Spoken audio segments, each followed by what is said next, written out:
না, এ রাম বলা এর নাম আছে, তুলসীদাস নাম হয় না।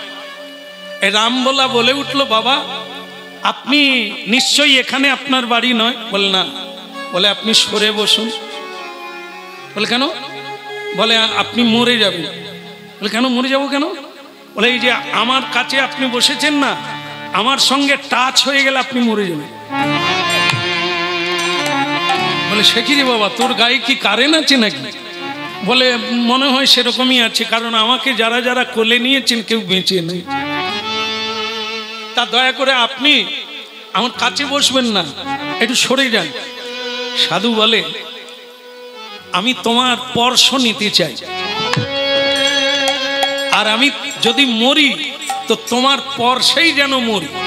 তুমি যে রাম নাম কীর্তন করছো, আমাকে স্পর্শ করো, আমিও যেন দিবানিশি গাইতে পারি। বলে আপনার মরার ভয় নেই? বলে আমার মৃত্যু হয়ে গিয়ে দ্বিতীয়বার জন্ম নিয়েছি, আর মরার কোনো চিন্তা নেই। এখন রাম বলা প্রশ্ন রাখলেন, মরে গিয়ে দ্বিতীয় জন্ম নিয়েছেন আর আপনার মরার চিন্তা নাই, সেটা কিরকম জন্ম বলবেন একটু? বলে শোনো, আমার গুরু হচ্ছে রামানন্দ স্বামী, কাশীধামের যিনি বিখ্যাত বৈষ্ণব চূড়ামণি, তিনি আমার গুরু। বলে নাম আমি শুনেছি, তার শিষ্য আপনি মহাত্মা? আগে হ্যাঁ।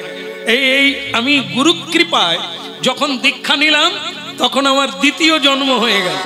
আর এই জন্মটা হচ্ছে দিব্য জন্ম, এ মায়ার জন্ম নয়। যেটা আমার মা বাবা দিয়েছিল সে জন্ম নয়, সেটা হচ্ছে মায়ার জন্ম। আর গুরু যখন আমাকে দীক্ষা দিয়ে সংস্কার দিয়ে নূতন জন্মের দিশা দিল, পথ দেখিয়ে দিল, আজ থেকে তোমার উদ্দেশ্য বৃন্দাবন, আজ থেকে তোমার পাওয়া গোবিন্দ চরণ। তখন থেকে আমার নূতন জীবন শুরু হলো, আর আমার মৃত্যু নাই। গুরুদেব বুঝিয়ে দিল তুমি অমর আত্মা। কিরকম? আগুনেও পুড়বে না, অস্ত্রেও কাটা হবে না, আর জলে গুলে যাবে না। এই হলো তোমার ধর্ম। তুমি কে? দেহ নয়, দেহ পুড়ে যাবে, দেহ জলে ডুবে যাবে, ছাই হবে, কিন্তু আত্মা কোনোদিন পুড়বে না। সেই আত্মাই হচ্ছে তুমি। রাম বলা পড়িল চরণে, হায় হায় পড়িল চরণে। রাম বলা পড়িল চরণে, হায় হায় পড়িল চরণে। রাম বলা পড়িল চরণে, পড়িল চরণে। রাম বলা পড়িল চরণে, হায় হায় পড়িল চরণে। আমাদের কৃপা কর বলে পড়িল চরণ তলে। আমাদের কৃপা কর বলে পড়িল চরণ তলে। রাম বলা পড়িল চরণে, পড়িল চরণে। পড়িল চরণে, পড়িল চরণে।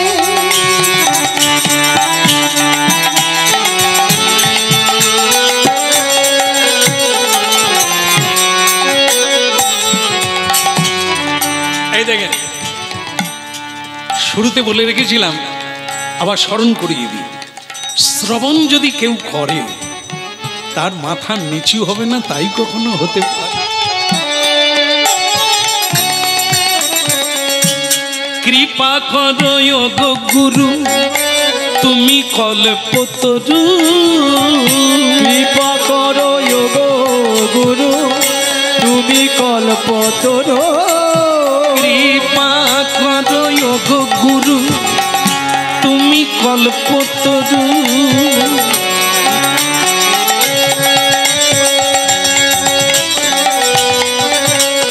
ওই চরণে সবই দিলাম, তুমি তুমি মোর গুরু, আমি ওই চরণে সবই দিলাম, তুমি আমার গুরু, আমি ওই চরণে সবই দিলাম, তুমি আমার গুরু, আমি ওই চরণে সবই দিলাম ভগবান গুরু। তুমি আমার গুরু, তুমি কল্পতরু, তুমি আমার গুরু, তুমি কল্পতরু, তুমি আমার গুরু, তুমি কল্পতরু। ওই তুমি আমার গুরু, তুমি কল্পতরু। পড়িল চরণে তখন পড়িল চরণে, এখন পড়িল চরণে তখন পড়িল চরণে রাম বলা, পড়িল চরণে পড়িল চরণে রাম বলা, পড়িল চরণে পড়িল চরণে। শ্রী গুরুদেব কি জয়। বটগাছ ছেড়ে দে, বটগাছ ছেড়ে দে, মায়া ত্যাগ কর। তুই যখন জানলি গ্রামের লোকও ভালোবাসেন, তুই গ্রামে পড়ে যাচ্ছিস কেন? হতভাগা, ভাগ্য তৈরি করতে হবে, ভাগ্যকে কাটাতে হবে। মায়ের টানে পড়ে থাকলে হবে না। মা কোলে নিল না, কেউ কোলে নিল না, কেউ খেতে দিল না, এ দুঃখ করতে না, নিজেকে তৈরি করতে হবে। খাবার কিভাবে আসবে, খাবার কিরে, দিব্য অনুভূতি আসবে, দেবতারা আসবে তোর কাছে, সে কাজ করতে হবে। ওই হেলান দিয়ে বসে কাঁদবি, একে তাকে দোষ দিবি, একে কোনো ভাগ্য তৈরি হয়? ভাগ্য কোনো লেখালেখি নয়, ভাগ্য কর্মের দ্বারা তৈরি হয়। আজা বেটা, চললে শিখো, চললে শিখো, চলা শিখো, বসে থেকো। এখানে হাঁটা শুরু করলে আর এক জায়গায় পৌঁছে যাবে, সেখান থেকে আর এক জায়গায় যাবে। এই তো পথ, খুঁজতে হবে, পথেই পথ খুঁজে পাবে। বসে থাকলে পথ পাওয়া যায়। ঠিক কিনা? তাহলে সকলেই জানে, আর তুই জানিস না, হেলান দিয়ে বসে আছে আর খালি কাঁদছে, খেতে দিল না, কোলে নিল না। তার বলো রাধা মাধব কি? একটু জোর করে বলা যাবে কি? না না, আপনারা তো বলছেন গোড়ার থেকে, এই ছেলেটাকে বলছে। বলো রামলালা, বলো কানাইয়া লাল কি? তা তুমি আমার সঙ্গে যাবে কি? এখানে দীক্ষা দেব না তোমাকে, এখানে দীক্ষা দেব না। তুমি দীক্ষা নেবে আমি বুঝতে পেরেছি, তোমার সময়ও হয়ে গেছে, দিতে হবে। তোমার জন্ম বদলাতে হবে, তোমার ভাগ্যটা বদলাতে হবে। আর পৃথিবী দেখবে হাঁ করে যে সবাইকে পাশ কাটিয়ে তুমি কত এগিয়ে গেছো, দেখবে, সবাই দেখবে। হ্যাঁ, তাই চলো, তোমাকে আমি এটাই বলে দিই, এখন আমার সঙ্গে তুমি চলো, কোনো এক তীর্থে গিয়ে তোমায় দীক্ষা দেব।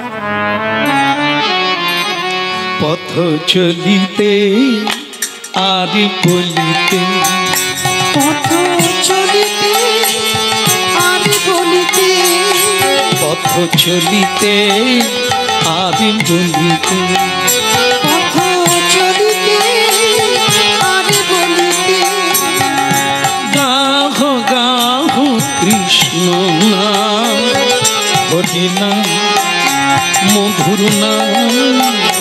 তোমরা গাহ গাহ কৃষ্ণ নাম, হরি নাম, মধুর নাম। তোমরা গাহ গাহ কৃষ্ণ নাম, হরি নাম, কৃষ্ণ নাম। তোমরা গাও কৃষ্ণ নাম, হরি নাম, মধুর নাম।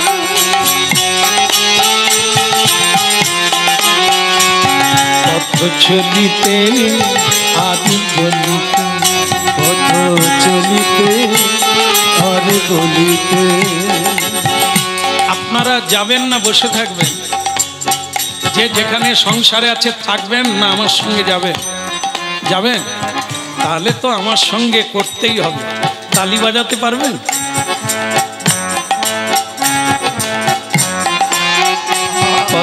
চলিতে আর বলিতে চলিতে আর বলিতে তোমরা গাহো গাহো কৃষ্ণ নাম হরি নাম মধুর নাম তোমরা গাহো কৃষ্ণ নাম হরি নাম কৃষ্ণ নাম পথ চলিতে আর বলিতে পথ চলিতে আর বলিতে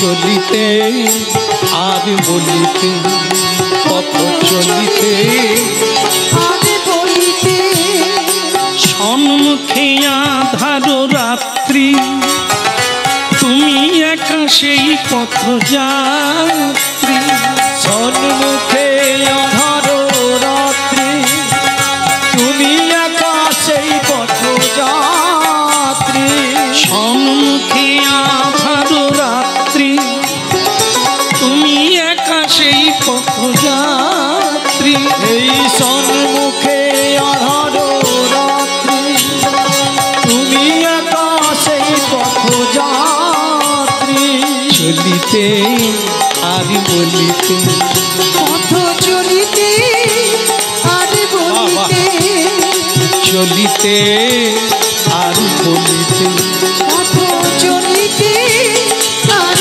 বলিতে তোমরা গাহো কৃষ্ণ নাম হরি নাম মধুর নাম তোমরা গাহো কৃষ্ণ নাম হরি নাম মধুর নাম চলিতে আর বলিতে পথ চলিতে আর বলিতে পথ চলিতে আর বলিতে পথ চলিতে আর বলিতে প্রতি নিঃশ্বাসে প্রতি বিশ্বাসে তোমরা গাহো মধুর নাম হরি নাম কৃষ্ণ নাম পথ চলিতে আর বলিতে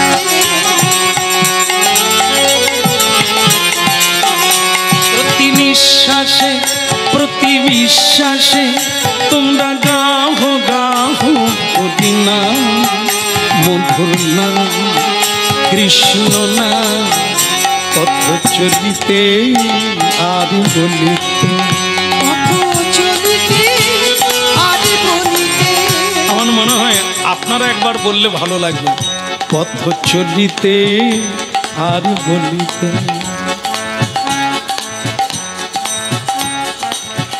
পথ চলিতে আর বলিতে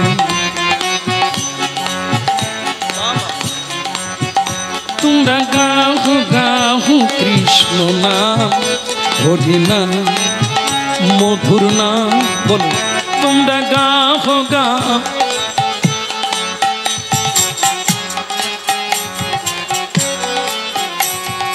সুন্দর গাইছে।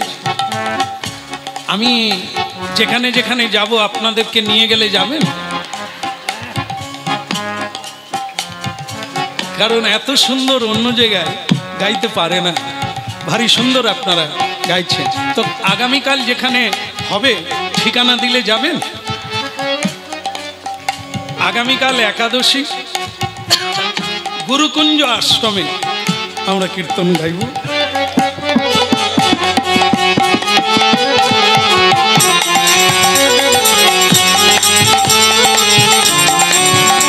পথ চলিতে আর বলিতে পথ চলিতে আর বলিতে তোমরা গাহো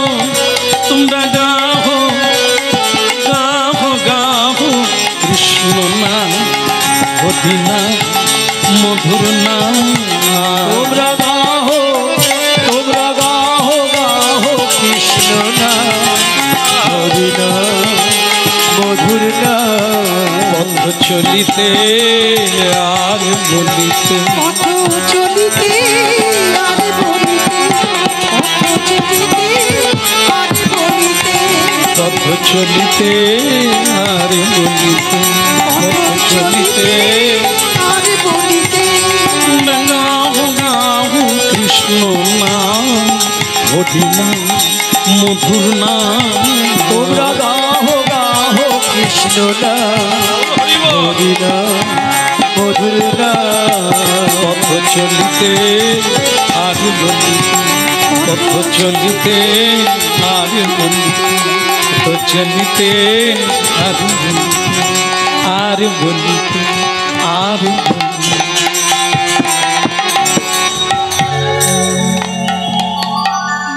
হরিব হরিব ভক্তমণ্ডলী মায়েরা, কোথাও যেতে গেলে রাস্তায় হরিনাম গাইতে হবে, তত্ত্বটা এটা না। এটা হচ্ছে সংসার যাত্রা। আমরা প্রতিদিন কিন্তু হাঁটছি। তত্ত্বটা কিরকম? এক একটা সূর্য ডুবছে মানে এক একটা দিন আমরা হেঁটে মৃত্যুর দিকে এগিয়ে যাচ্ছি। এই প্রতিদিন হরিনাম করা মানে পথ চলতে চলতে হরিনাম বল। হরিব হরিব কি হলো কি? হ্যাঁ, আস্তে আস্তে। ওদিকে তো প্রসাদ দেওয়া চলছে না। হ্যাঁ, তো যার খিদে লাগবে খেতে তো হবেই, পেটের জ্বালা বড় জ্বালা। সবার জন্য প্রসাদের নিমন্ত্রণ দিয়েই দিয়েছে মালিক। সবার প্রসাদের ব্যবস্থা আছেন, কেউ প্রসাদ না পেয়ে চলে যাবেন না। একবার হরিধ্বনি। আর যদি বলেন যে বন্ধ করলে আমরা প্রসাদ পাবো, তাহলে বন্ধ করে দেব, কি হবে না? তবে যার খিদে লাগবে আস্তে আস্তে করে, অনেক রাত্রি হয়ে গেছে, কারণ এত রাত্রিতে আমরা খাওয়া দাওয়া করি না। রাত্রি এখন কটা? 9:30 বেজে গেছে না? তাহলে 8টায় খাওয়া দাওয়া করি, আজকে 9:30 বেজে গেল। কি? তো যাই হোক, সমস্যা নেই, ব্যবস্থা রয়েছে, চলছে। কেউ কারো জন্য অপেক্ষা নাই। যার যেটা প্রয়োজন সেটা নেবেন, তবে ধীর গতিতে, চিৎকার চেঁচামেচি না। হ্যাঁ, কারণ আপনারা থাকলেও কিছুক্ষণ গাইব, আর না থাকলেও গাইতে হবে। কারণ সবাই আমরা চলে যাব, কিন্তু এখানে একজন আছে, তিনি যেতে পারেন না, তাকে নিয়ে যেতে হবে। তা তিনি যখন আছেন আমাদেরকে গাইতে, আমরা তবু পালিয়ে গিয়ে লাইনে বসতে পারবো, কিন্তু ইনি পারবেন? ওই তুলে এনে বসিয়ে দিয়েছেন, খিদে লাগলেও যেতে পারবেন না, না নিয়ে গেলে।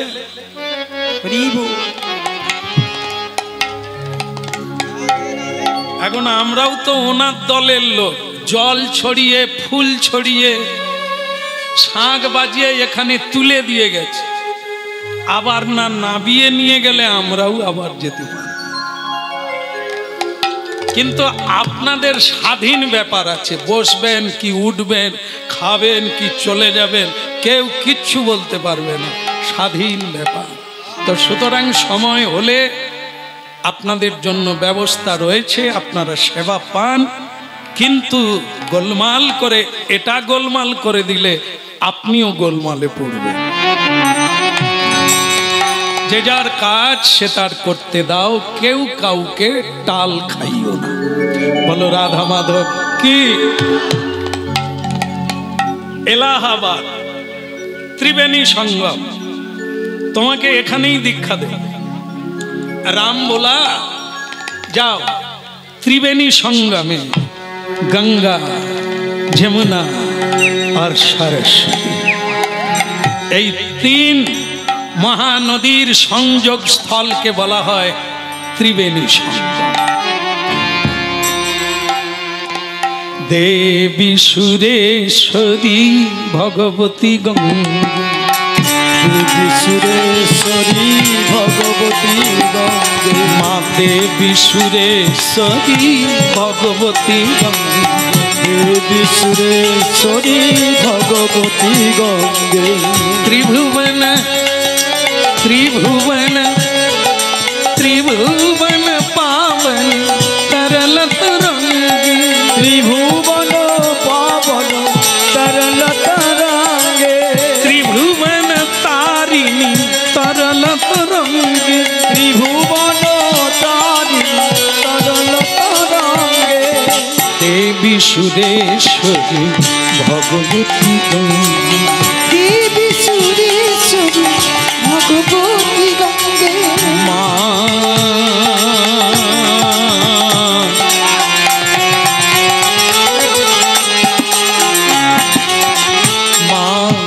गंगे गंगे गंगे माँ गंगे, त्रिभुवन तारिणी तरल तरंगे, त्रिभुवन तारिणी तरल तरंगे, देवी सुरेश्वरी भगवती गंगे, देवी सुरेश्वरी भगवती गंगे, देवी सुरेश्वरी जाह्नवी गंगे, देवी सुरेश्वरी जाह्नवी गंगे, भीष्म जननी तुमी मुनि जनकन्ये, বিশ্ব জননী তুমি মুনি জনকন্যে, भीष्म जननी तुमी मुनि जनकन्ये, বিশ্ব জননী তুমি মুনি জনকন্যে, त्रिभुवन धन्ये देवी सुरेश्वरी भगवती गंगे,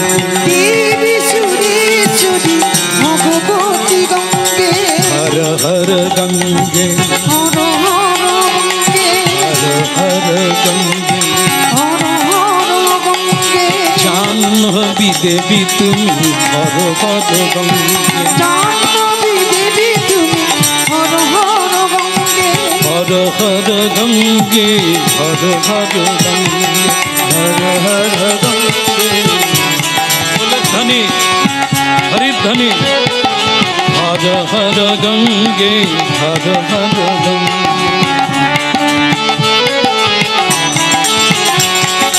देवी सुरेश्वरी हर हर गंगे, দেবী সুরেশ্বরী হর হর গঙ্গে, त्रिभुवन तारिणी तरल तरंगे, ত্রিভুবন তারিণী তরল তরঙ্গে, त्रिभुवन तारिणी तरल तरंगे, त्रिभुवन तारिणी तरल तरंगे, देवी सुरेश्वरी भगवती, देवी सुरेश्वरी भगवती हरि बोल, সুরেশ্বরী ভগবতী গঙ্গে, देवी सुरेश्वरी भगवती गंगे, देवी सुरेश्वरी भगवती भगवती भगवती गंगे।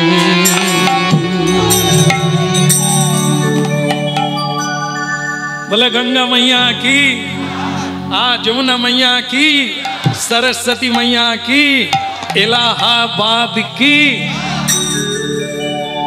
आज जीवने बड़ो भालो लागছে। आज আমার দীক্ষা হবে, আজ আমার দ্বিতীয় জন্ম হবে। গুরুদেব আমাকে নানান তীর্থ পরিভ্রমণ করিয়ে আজ আমাকে এখানে এনেছেন। আজ আমার নূতন জন্ম হবে। হ্যাঁ, বলো রাধে রাধে। আচ্ছা, এখানে হাত তুলবেন কার দুটো জন্ম হয়েছে? যদি না হয় হাত তুলবেন না। আচ্ছা, দুটো জন্ম কিরকম, মরে গিয়ে হলো নাকি? আর না মরে দুটো জন্ম কি করে হয়? আমরা বলতে পারি কেন দীক্ষা হয়েছে। ওনার যেমন দীক্ষা হয়ে দুটো জন্ম হলো, আমাদের তেমনি হলো। বলে এটা আবার হবে না। কেন? দীক্ষা নিলেই যে দুটো জন্ম হবে তা না। যেমন মনে করুন, আপনারা একজন বলুন অন্তত আগের জন্মের কথা কারো মনে আছে? মনে নাই। তাই এই যে দুটো জন্ম হলো, আগের জন্মের মতো খাওয়া দাওয়া হচ্ছে না খাওয়া দাওয়া বদলে গেছে? না, আগে যা ছিল তাই আছে। তারপরে কি হলো, আগে যেরকম ব্যবহার করতাম সেরকমই করি, সেরকমই গালাগালি করি, মেজাজ হারিয়ে গেলে দু চড় মেরেও দিই, কিন্তু আমার বদল হয়নি। শুধু দীক্ষাটা হয়েছে, কিন্তু জীবনের চরিত্র বদল হয়নি, কর্ম বদল হয়নি, ধর্ম বদল হয়নি, খাওয়া বদল হয়নি, বাক্য বদল হয়নি, ভাব বদল হয়নি। তাহলে দুটো জন্ম হলো কি করে? হতে হবে, এটাও হতে হবে, তবে তো দুটো জন্ম হবে।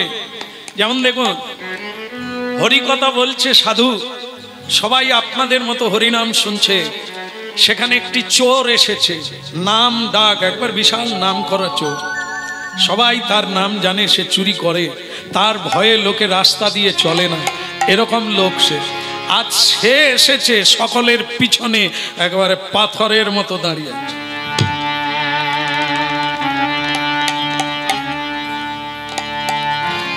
সব লোক তাড়াতাড়ি করে প্রণাম করে পালিয়ে গেছে ভয়ে, যে আজ একটা কিছু ঘটনা ঘটবে।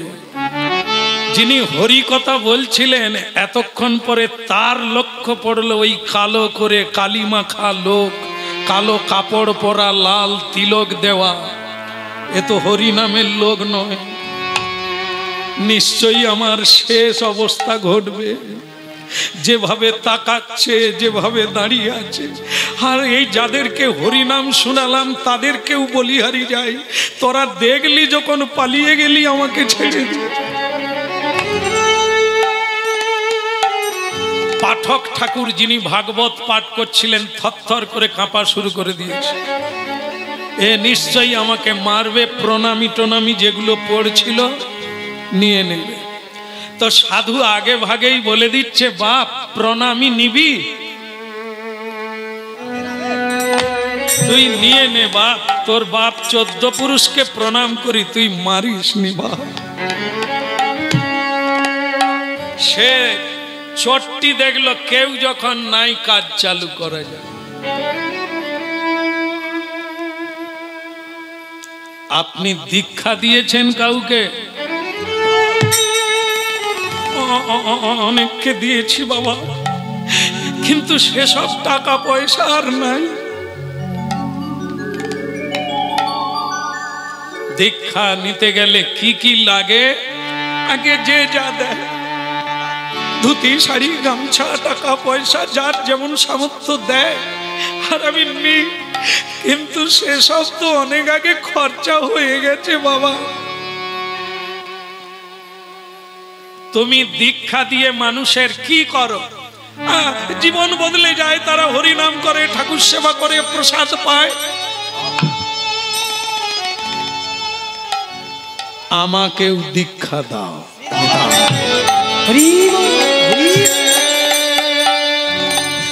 চোর যে এরকম বলবে কারো ধারণা নাই। চমকে দিল পাঠক ঠাকুর ভাগবত বেত্তা, চমকে উঠলো, তার বুকের পাষাণ নেমে গেল। ওরে বাবা, আমি যেটা ভাবছিলাম সেটা তো নয়, এ আমাকে গুরু করবে এসেছে, আর আমি তাকে গুরু মনে করে ভয়ে কাঁপছি। যাক বাবা, তো তুমি দীক্ষা নেবে? দীক্ষা এই কারণে নিতে চাই, চুরি করে আর পেট চলছে না, বাচ্চা কাচ্চা খেতে পায় না, চুরি করতে গেলে ধরা পড়ে যায়। আপনি আমাকে এমন একটা মন্ত্র দেন, চুরি করব কিন্তু ধরা পড়ব না। আগে যা পেতাম তার থেকে বেশি পাবো। আপনি এরকম যদি না করে দেন, আপনাকে আর এখানে রাখবো না, উপরে তুলে দেবো।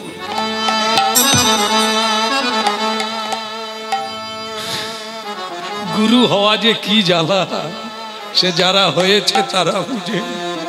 হ্যাঁ, তা এখন গুরু এই একটু সাহস পেয়েছিল, এই কথাগুলো শুনে তার বুক আরো দূর দূর করছে। এমন কি মন্ত্র আছে যা দিয়ে দেব, সে চুরি করবে, ধরা পড়বে না, আগের চেয়ে উন্নতি বেশি হবে? এরকম মন্ত্র আমার বাপ ঠাকুর দাদাও জানেনি। বলে বাবা, তা তোমাকে আমি দীক্ষা মন্ত্রই দিয়ে দিই, সে তুমি যাই মন্ত্র দাও, চুরি করলে ধরা পড়বো না, এরকম মন্ত্র দাও। বলে তাহলে বাবা আয়, তোকে মন্ত্রটা দিয়ে দিই। মন্ত্র দিয়ে দিল, থরথর করে কাঁপতে কাঁপতে, যাক বাবা বেঁচে গেলাম। কিন্তু বলে দিল একটা উপদেশ দেন যে আমি পালন করব, ধরা পড়ব না। গুরুজি বলল ঠিক আছে ঠিক আছে, তোমার যখন এত টান, এত অন্তঃস্থল থেকে প্রশ্ন করলে, তোমাকে বলি জীবনে মিথ্যে বলবে না।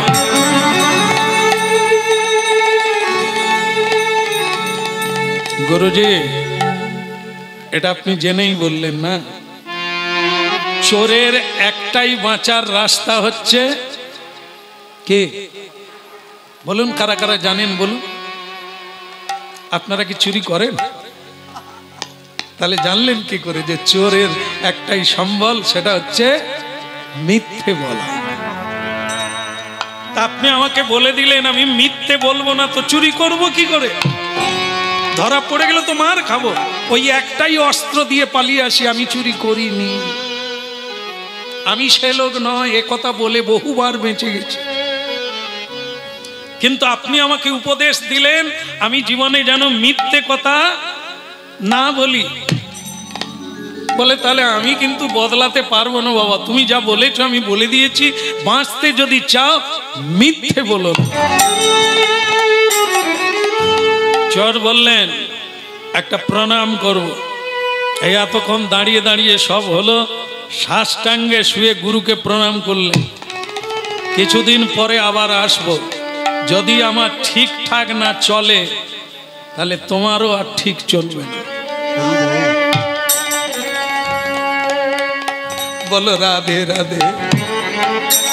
হ্যাঁ, রাধে কৃষ্ণ গোবিন্দ গোপাল রাধার মন ঘটি কৃষ্ণ কৃষ্ণ। রাধে কৃষ্ণ গোবিন্দ গোপাল রাধার বন হরি কৃষ্ণ কৃষ্ণ। রাধে কৃষ্ণ গোবিন্দ গোপাল রাধার মন ঘটি কৃষ্ণ কৃষ্ণ।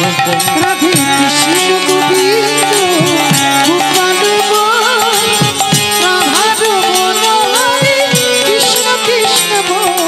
কৃষ্ণ কৃষ্ণ বলে মনা রাধে রাধে বল, কৃষ্ণ কৃষ্ণ বলবে মনুয়া রাধে রাধে বল। কৃষ্ণ কৃষ্ণ বললে মনা রাধে রাধে বল। কৃষ্ণ কৃষ্ণ বলবে মনুয়া রাধে রাধে বল। কৃষ্ণ গোবিন্দ গোপাল রাধার মন ঘটি কৃষ্ণ কৃষ্ণ। রাধে কৃষ্ণ গোবিন্দ গোপাল রাধার মন হরি কৃষ্ণ কৃষ্ণ।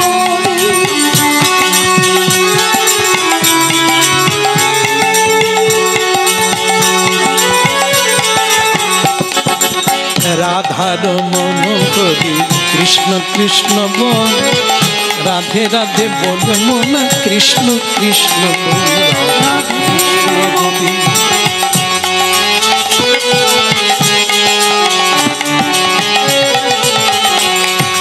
গিরিধারী বল গোবর্ধন বল।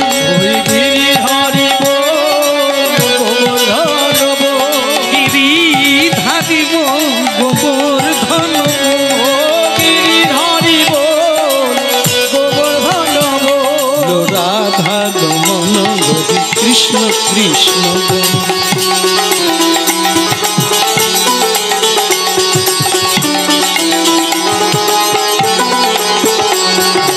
কৃষ্ণ গোবিন্দ গোপাল রাধার মন ঘটি কৃষ্ণ কৃষ্ণ।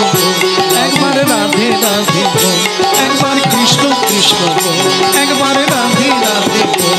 রাধে কৃষ্ণ গোবিন্দ গোপাল রাধার রাধার রাধার মন ঘটি।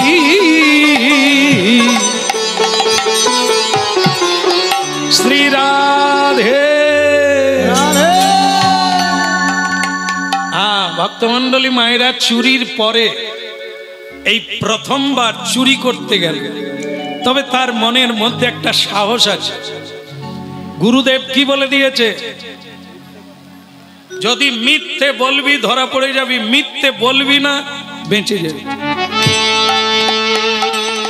তবে ঠিক আছে ঠিক আছে, গরিব বাড়িতে আর ঢুকবো না, একবারে ঢুকবো তো ঢুকবো রাজবাড়িতে। হরিনাম গাইতে গাইতে গাইতে গাইতে, মানে আমাদের মতো খোল করতাল বাজিয়ে না, উচ্চ স্বরে না, ভেতরে নাম চলছে। গাইতে গাইতে আনন্দে শীত কেটে গভীর রাত্রে যে ঘরে রাজা বিশ্রাম করে, ঢুকে তো ঢুকে একেবারে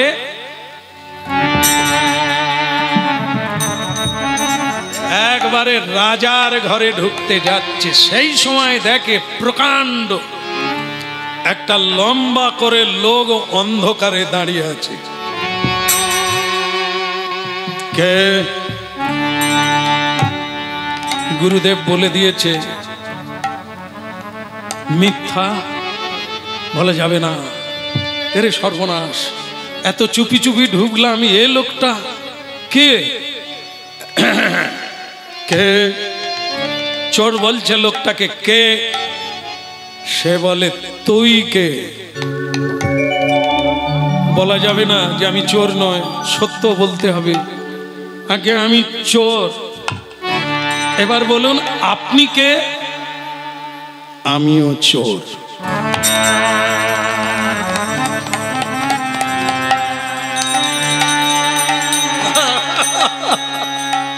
তাই বলো, তুমিও যে কাজে এসেছো আমিও সেই কাজে এসেছি।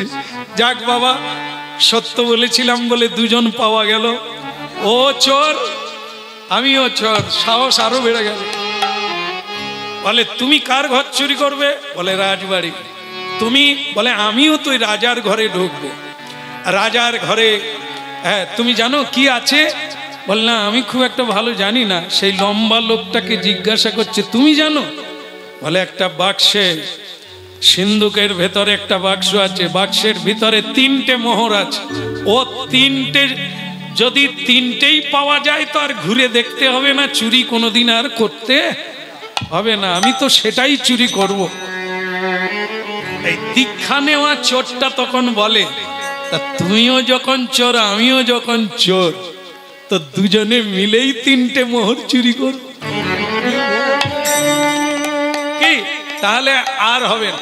তখন লম্বা লোকটা বলছে শোনো, তুমি কি নূতন চোর? বলে না, পুরনো। বলে তাহলে তোমার লোক কথা? বলে আমার আর লোক নাই। বলে তুমি যে ভেতরে ঢুকে গেছো, বাইরে যদি কেউ ঘিরে ফেলে তুমি তো ধরা পড়ে যাবে। বলে হ্যাঁ তা পড়ে যাব।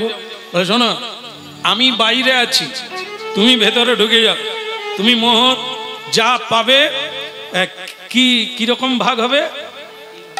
মনে করো তুমি চুরি করতে গেলে, তো তুমি কতটা ভাগ নেবে? দুজন যদি হয়। এ লেখাপড়া করেছে, চোর হলে কি হবে?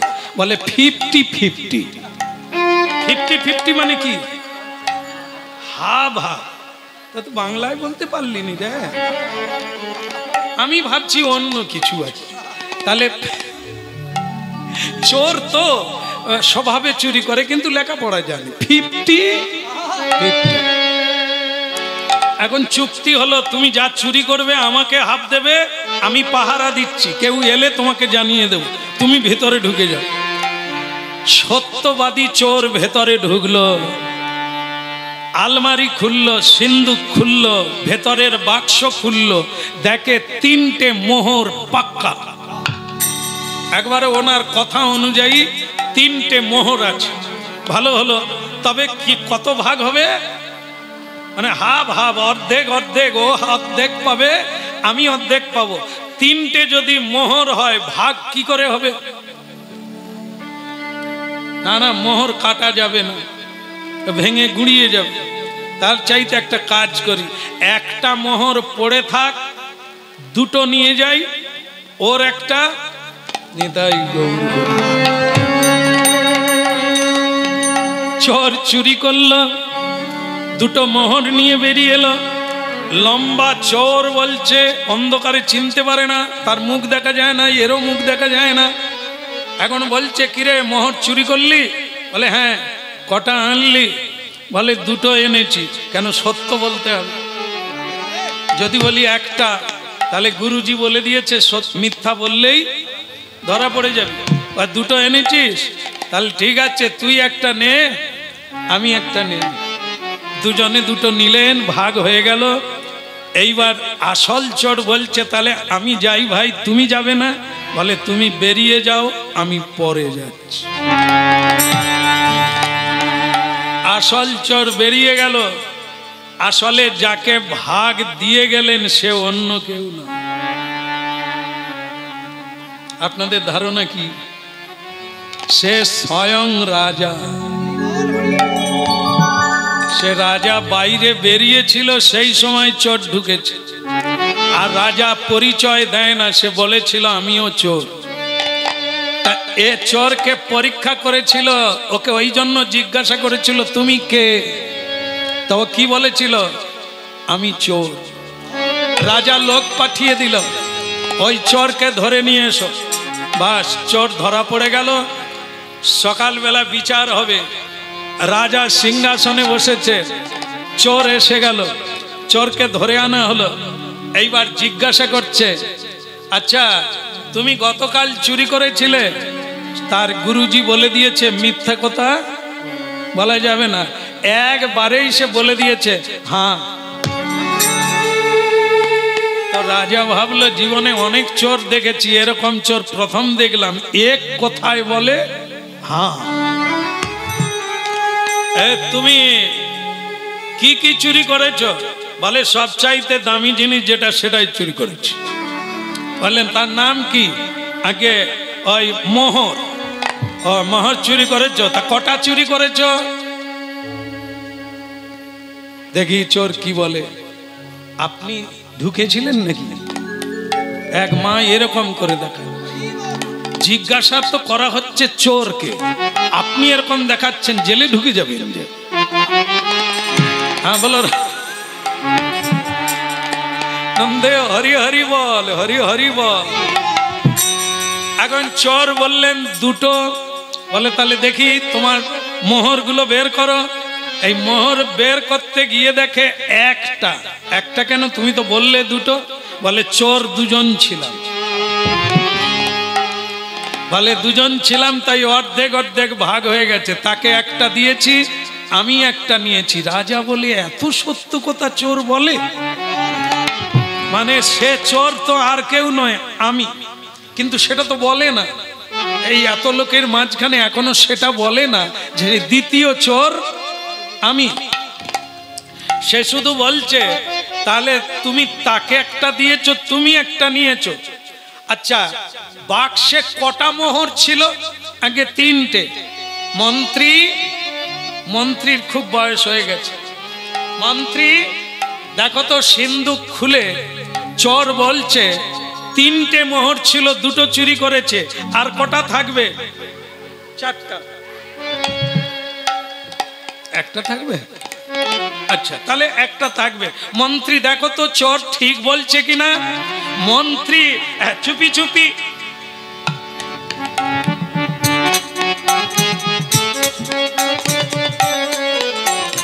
মহারাজের জয় হোক। মন্ত্রী দেখলে আগে একটাও নাই, একটাও নাই। রাজা চিন্তা করলেন চোর তো মিথ্যে বলছে না, ও তো একটা ভাগ আমাকে দিয়েছে, কিন্তু আরেকটা আছে। বুঝতে পারলেন? এবার বললেন চোর কালকে যে তোমার ভাগ নিয়েছে তুমি তাকে চেনো? বললেন না। চুরি করতে গিয়ে তাকে দেখেছিলাম, তার তো মুখটা ভালো করে দেখতে পাই না অন্ধকারে, তবে খুব লম্বা চওড়া, আমার চেয়ে সে খুব তাগদ লোক। শোনো সে লোক আর কেউ না, আমি।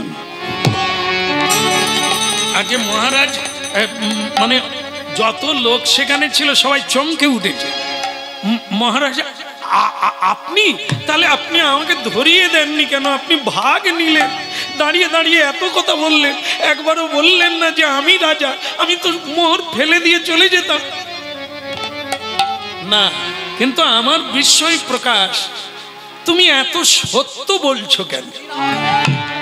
চুরি করতে এসেছো, এত সত্য বলছো কেন? আগে আমার গুরুজি বলে দিয়েছে, তোমার আবার গুরু? আগে আমার দীক্ষা গুরু এক সাধু, তিনি আমায় বলে দিয়েছে জীবনে যদি মিথ্যে কথা না বলো তুমি আর ধরা পড়বে না। তাই গুরু বাক্য রক্ষার জন্য আমি মিথ্যে বলিনি মহারাজ। আপনি তো, যদি আপনি সেই লোক হন তাহলে আপনি তো জানেন আমি দুটো নিয়েছিলাম, আপনাকে একটা দিয়েছি, আমি একটা নিয়েছি, আর একটা ছিল, কিন্তু তাহলে তারপরে কি আবার কেউ চোর ঢুকলো? মহারাজ বলে নিশ্চয়ই ঢুকেছে। তবে আমি অভিভূত তোমার এই সত্য বলার জন্য। শোনো, আজ থেকে তুমি আমার মন্ত্রী হবে। কারণ মানুষ অনেক পাওয়া যায়, সততার মানুষ পাওয়া। আর কে আছিস, মন্ত্রীকে ধরে জেলখানায় ঢুকিয়ে দাও। আগে মহারাজ আমি বুঝতে পারলাম না যে আমার কি দোষ। একটা মোহর এখানে বের করে দাও আর জেলে চলে যাও। আগে মহারাজ আমার ভুল হয়ে গেছে, আর কোনোদিন করবো না। আমি এই মোহর দিয়ে দিচ্ছি, আমাকে জেলে ঢুকাবেন না।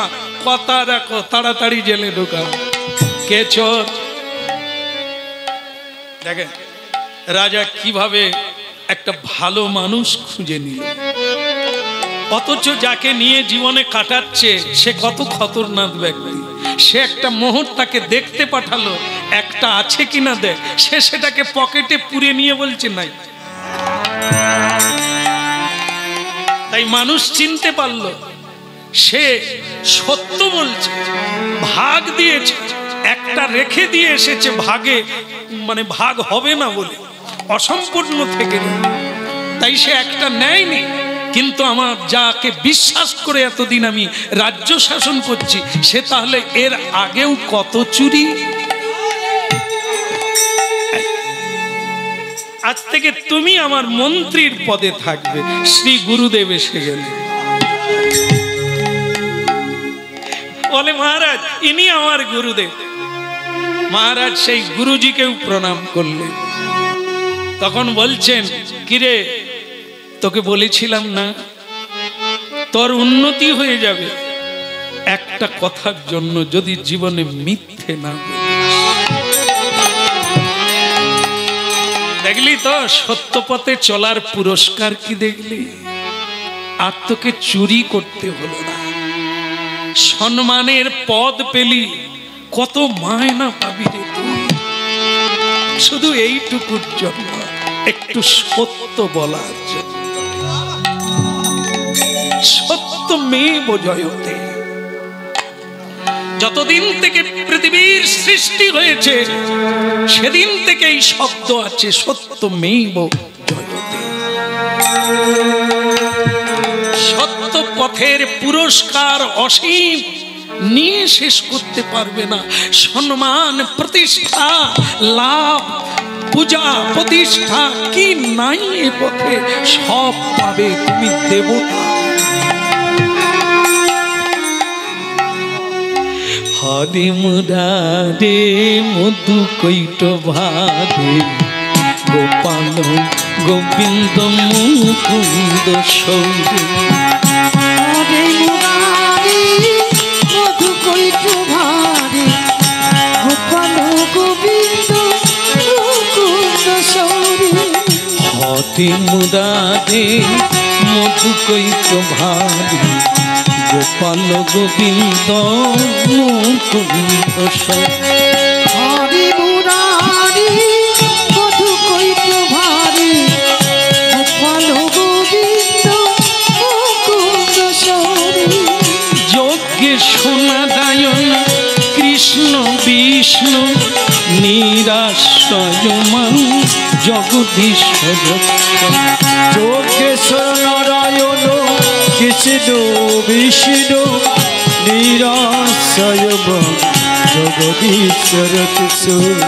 হরে মুরারে মধু কৈট ভারে, গোপাল গোবিন্দ মুকুন্দ সৌরে হরি মুরারি মধু কৈত হারি গোপাল গোবিন্দ মুকুন্দ সৌরে হারে মুরারে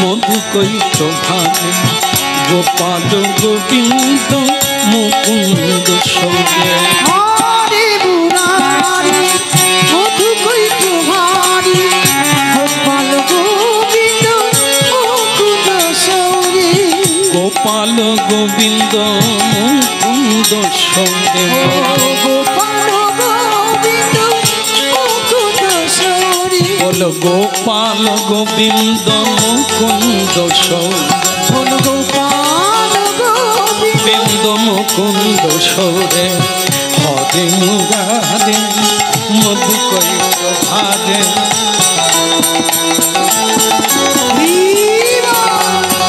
হরে মুরারে মধু কৈত ভাবে গোপাল গোবিন্দ মুকুন্দ গোপাল গোবিন্দ মুকুন্দ সৌরে গোপাল গোপাল গোবিন্দ মুকুন্দ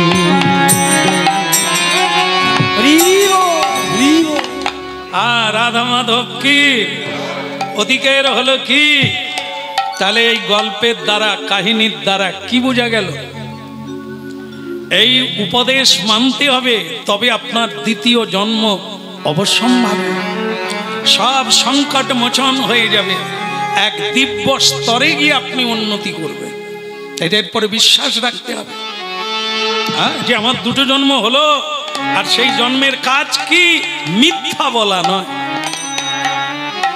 তাহলে আপনিও সেই জায়গায় অধিকার প্রাপ্ত হয়ে যাবেন, ইতে কোনো সন্দেহ নেই।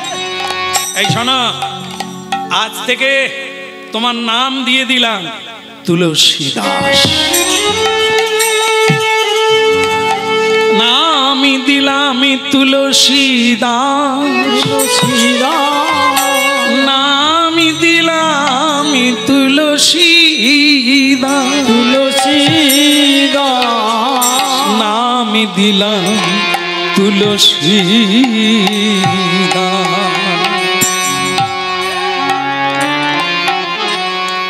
আমি তোমাকে পড়াবো বেদ বেদান্ত পুরাণ উপনিষদ, আমি তোমাকে পড়াবো।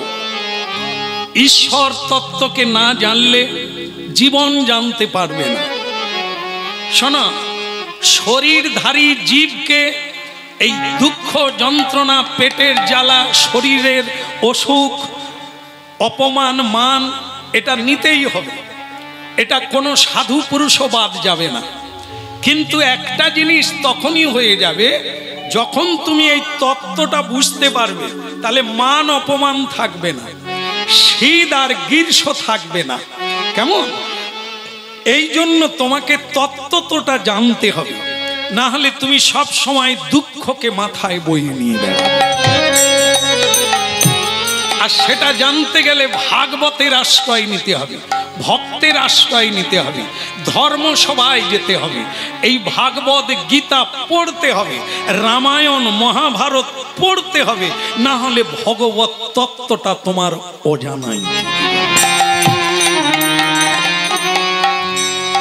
গুরু কৃপায় তুলসী দাস এক এক করে সব তত্ত্বই জেনে নিলেন, সব শাস্ত্রজ্ঞ হয়ে গেলেন। পরিশেষে তিনি নিজের থেকেই গুরুজির কাছে বললেন, গুরুজি তাহলে আপনি আমাকে আশীর্বাদ করুন, এইবার আমি ভগবানের লীলা কথা লিখতে শুরু করি। আজ এই জন্য আমি প্রথমে লিখবো আমার জীবনীটা, আমি কি ভুল বুঝেছিলাম। মানুষের ততদিনই দুঃখ থাকবে, যন্ত্রণা থাকবে, যতদিন সে অজ্ঞান।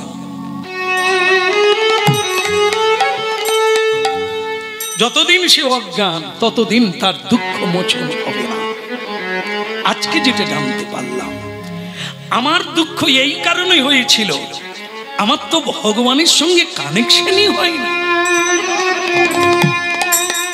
যে রাম লালার চরণে, ভগবান রামচন্দ্রের চরণে, সীতাপতি সুন্দর রামের চরণে যার মতি সমর্পণ হয়নি, দুঃখ তো তার। রাম মানে কি? রাম মানে আরাম। আরাম কি? রাম আত্মা, রাম যিনি আত্মা রূপে, আনন্দময় রূপে প্রতি ঘটে ঘটে বিদ্যমান, প্রতি জনে জনে মানুষের মধ্যে তিনি আছেন বলে মানুষ আনন্দ চায়। সেই রামচন্দ্র আমার হৃদয়ে আছে, এতদিন আমি তাকে খুঁজি না, আমি খালি এর কাছে তার কাছে ভিক্ষা চাই, সুখ চাই, শান্তি চাই, আরাম চাই। কেউ নিজেই আরাম পায় না, আমাকে আরাম কি করে? আপনাতে আপনি থেকো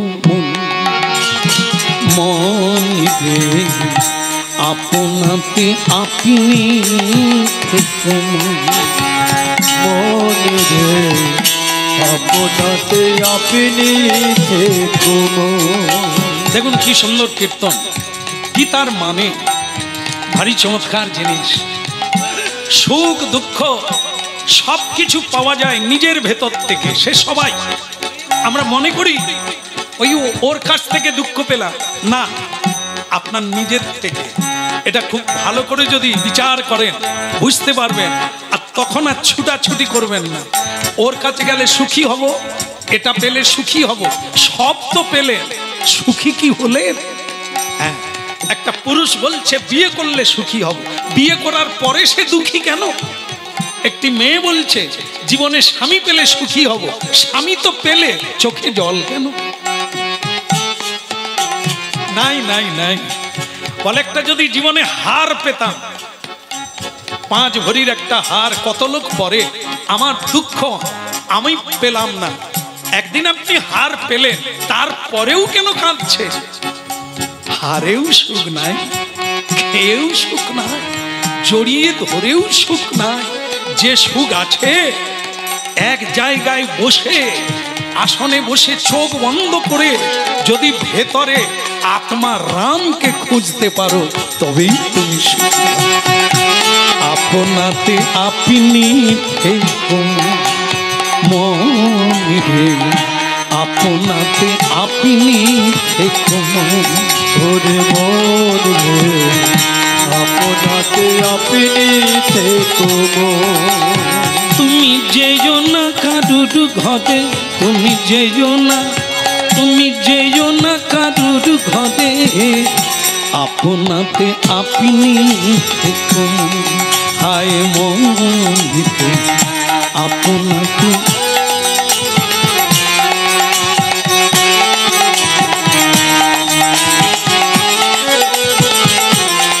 দেখুন, যা চাবি তা খুঁজে পাবি, যা চাবি তা বসে পাবি। দেখুন, যা চাবি তা বসেই পাবি, যা চাবি তা বসে পাবি। খোঁজ নিজ অন্তরে, আপনাতে আপনি থেকো মন রে, আপনাতে আপনি থেকো। ওরে মন রে, আপনাতে আপনি থেকো। ওরে মন রে, আপনাতে আপনি থেকো। এই জন্য শ্রী গুরুদেব বললেন, আজ থেকে বসে এক আসনে বসে জপ করবি চোখ বন্ধ করে, ভেতরে দেখবি, বাইরে না।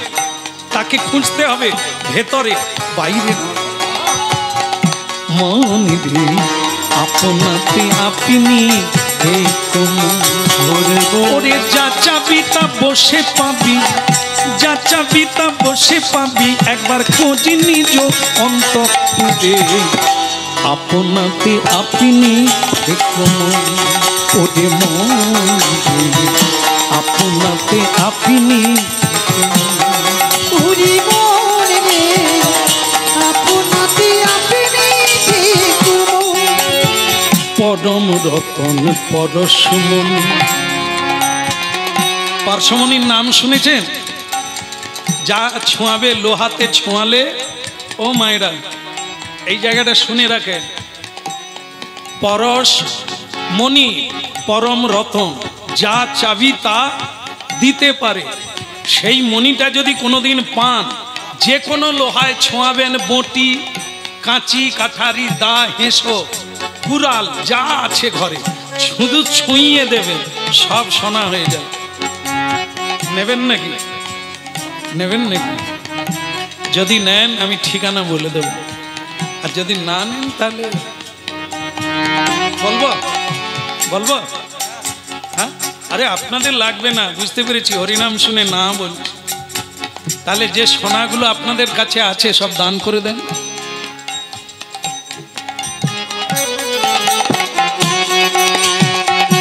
পরম রতন পরশমণি, যা চাবি তা দিতে পারে। পরশমণি, যা চাবি দিতে পারে। কত মণি পড়ে আছে চিন্তামণির নাজ দুয়ারে, কত মণি পড়ে আছে সেই চিন্তামণির নাজ দুয়ারে। আপনাতে আপনি থেকো মন রে, আপনাতে আপনি থেকো। ওরে মন রে, আপনাতে আপনি দেখো মন। ওরে যা চাবি তা বসে পাবি, যা চাবি তা বসে পাবি, তুই খোঁজ নিজ অন্তঃপুরে। আপনাতে আপনি থেকো ওরে মন রে, আপনাতে আপনি থেকো। ওরে মন রে, আপনাতে আপনি থেকো। তুলসীদাস, তীর্থ ভ্রমণ দুঃখ ভ্রমণ, হ্যাঁ, আর তোমায় ঘুরতে হবে না। তীর্থ ভ্রমণ দুঃখ ভ্রমণ, ও তুমি মন উচ্চাটন করো না রে। তীর্থ ভ্রমণ দুঃখ ভ্রমণ, মন উচ্চাটন করো না রে। এইবার দেখো, ত্রিবেণী সঙ্গমের মাঝে, ত্রিবেণী সেই ত্রিবেণী সঙ্গমের মাঝে, শীতল হও না মূলাধারে। আপনাতে আপনি দেখো ওরে মন রে, আপনাতে আপনি দেখো। ওরে মন রে, আপনাতে তাই গৌর হরিব, দেখো মন। ওরে মন রে, আপনা দেখো। আজ কথা হচ্ছে কোথায়? ত্রিবেণী সঙ্গমে। বলছে শিষ্যকে কথাগুলো, আর গুরুজি বলছেন প্রতিটি মানুষের ভেতরে ত্রিবেণী সঙ্গম আছে। শীতল হও না মূলাধারে। আমাদের মূল কোথা? নাভি, নাভিতে একটি পদ্ম আছে, তার গোড়াকে মূল বলা হয়েছে। সেখানে নয়ন দিতে হবে। হ্যাঁ, সেখান থেকে তিনটে নদী আছে, ইড়া, পিঙ্গলা, সুষমা। এগুলি বোঝা যাবে না যতদিন না আমরা গুরু করব।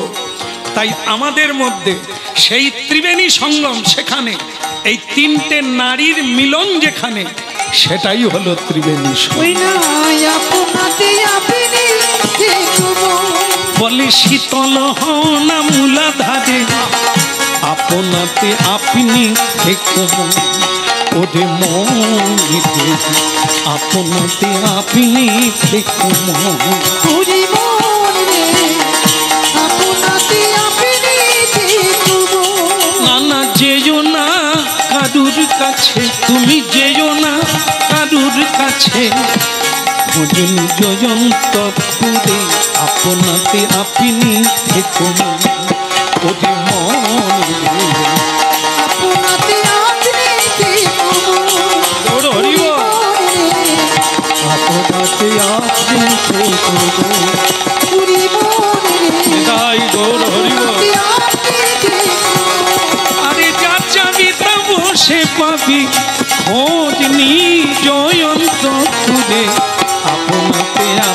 থেকো আপনাতে আপিনি থেকো আপনাতে আপিনি থেকো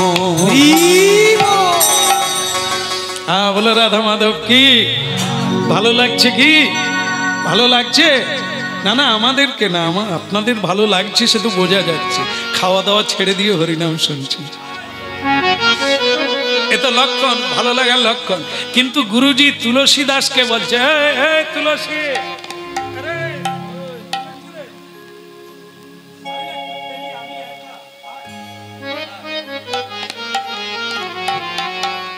হ্যাঁ বলো রাধা মাধব কি হ্যাঁ তাতে ভক্তমন্ডলী মায়েরা তুলসী দাসকে জিজ্ঞাসা করলো তোমার আনন্দ হচ্ছে বলে গুরুদেব দীক্ষা তারপরে শিক্ষা তারপরে আমার লেখাপড়া এ যেন অদ্ভুত আমি জানতাম না জানতাম না আপনি আমাকে এত শাস্ত্র পড়িয়ে দিলেন এ কি অলৌকিক লীলা গুরুদেব এখন আমার ইচ্ছে হচ্ছে এই ভগবত তত্ত্ব আমি মানুষের কাছে বলে যাব আমি জীবনে আমার জীবনে আমি যখন জন্ম নিই তখন আমি রাম নাম নিয়ে জন্ম নিয়েছি তাই আপনি আমাকে রাম নামে দীক্ষা দিলেন কারণ রামানন্দ স্বামী রাম নামে দীক্ষিত তার শিষ্য আপনি আমাকে রাম নাম দিলেন আমিও রাম নাম পেয়ে ধন্য হয়ে গেলাম এবার আমি রামায়ণ রচনা করব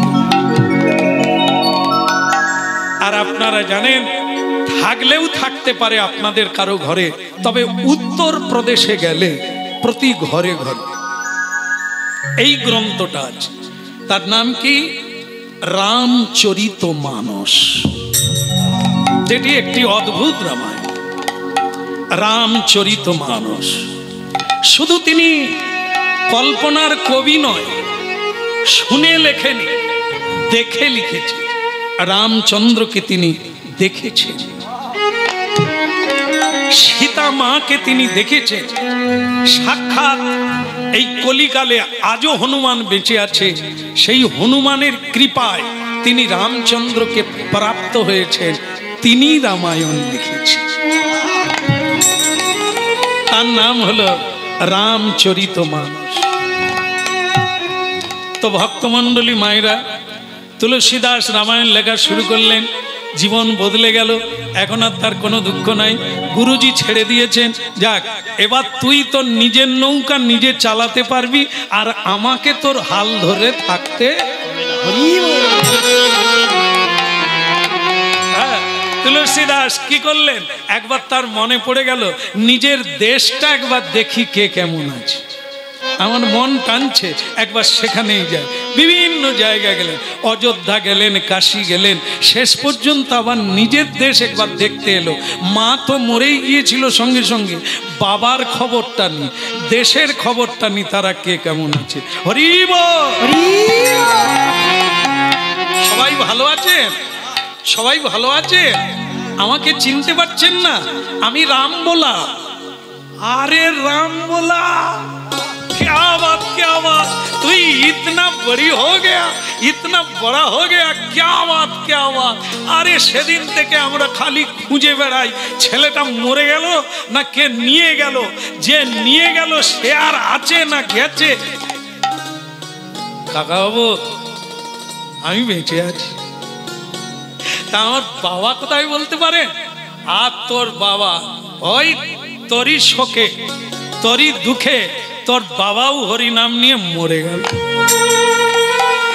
আচ্ছা কাকা বাবু আমার যে বাড়িটা ছিল বাবা সেটা কোথায় বলুন তো আমি সেখানে বসে আমি রামায়ণ লিখব লালা রে আর সে বাড়ি নাই রে তোর মা তো মরেই গেল জন্ম দিয়ে বাবাটাও চলে গেল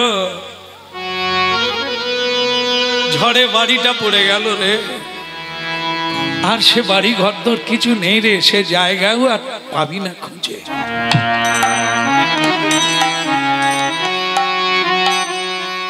বাবা থাকলে অন্তত দেখতে পেতাম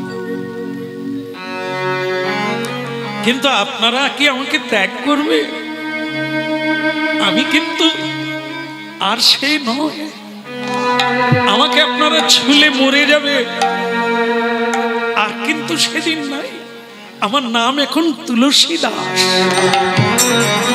আমার গুরুজি আমার জীবনের সব দোষ খণ্ডন করে দিয়েছে। আমার গুরুজি বলছেন আমি নাকি ত্রিভুবনের উদ্ধার করতে পারি, তা আমাকে আপনারা একটু জায়গা দেবে?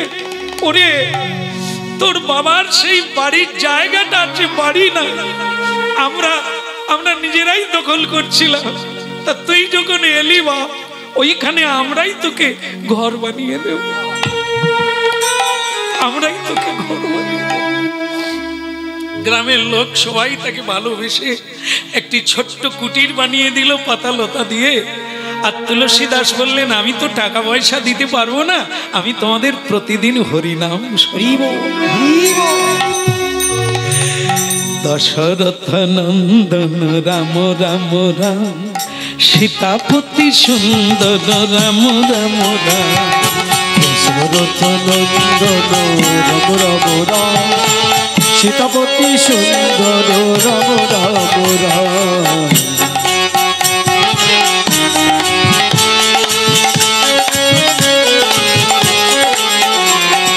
দশরথ নন্দন রাম রাম রাম, সীতাপতি সুন্দর রাম রাম রাম। দশরথ নন্দন রাম রাম রাম, সীতাপতি সুন্দর রাম রাম রাম। রাম রাম রাম মনোয়া রাম রাম রাম, রাম রাম রাম মনোয়া রাম রাম রাম। সীতাপতি সুন্দর রাম রাম রাম, সীতাপতি সুন্দর রাম রাম রাম। রাম রাম রাম বল রাম রাম রাম, দশরথ নন্দন রাম রাম রাম। রাম রাম রাম রাম রাম দশরথ নন্দন রাম রাম। হরি ও নিতাই গৌর হরি হরি।